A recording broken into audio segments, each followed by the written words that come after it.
Hi అందరికీ. ఈరోజు ఎంతో హెల్తీ అండ్ టేస్టీ రెసిపీ కర్బూజా డ్రై ఫ్రూట్ మిల్క్ షేక్. ఇది చేయడం చాలా ఈజీ, వితిన్ 5 మినిట్స్లో అయిపోతుంది. దీనికోసం నేను డ్రై ఫ్రూట్స్ తీసుకున్నాను. ఖర్జూరము, కర్బూజా చిన్న చిన్న ముక్కలుగా కట్ చేసుకున్నాను. హాఫ్ ముక్క తీసుకున్నాను.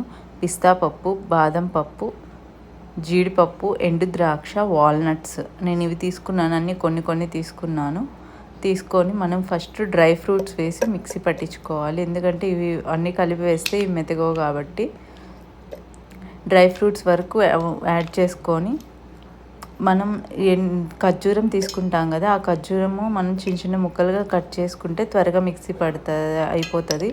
నేను కాయగా వేసాను, కొంచెం లాస్ట్లో అట్లా మిగిలిపోయింది, నేను దాన్ని పైన వేసుకున్నాను.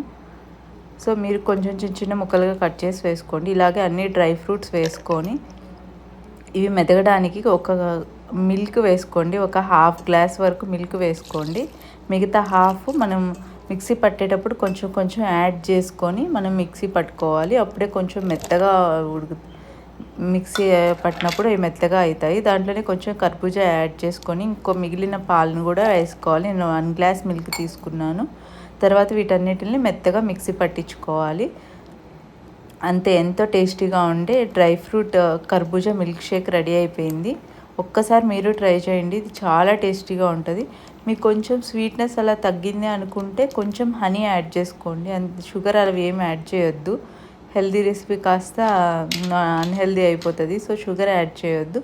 కావాలంటే మీరు హనీ కొంచెం యాడ్ చేసుకోండి. దీంట్లోనే ఐస్ క్యూబ్స్ మీకు ఇష్టపడిన వాళ్ళు వేసుకోండి. చిన్నపిల్లలకి ఇచ్చేటప్పుడు ఐస్ క్యూబ్స్ ఏం వేయొద్దు, ప్లెయిన్గా ఇవ్వండి. వాళ్ళ హెల్త్కి అంత మంచిది కాదు ఐస్ అవి తీసుకోవడం వల్ల.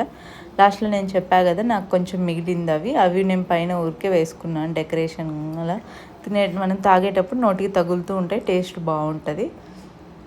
అంతే, ఎంతో టేస్టీగా ఉండే కర్బూజా dry fruit milk shake ready అయిపోయింది. మీరు ట్రై చేయండి, మీకు ఎలా వచ్చిందో చెప్పండి.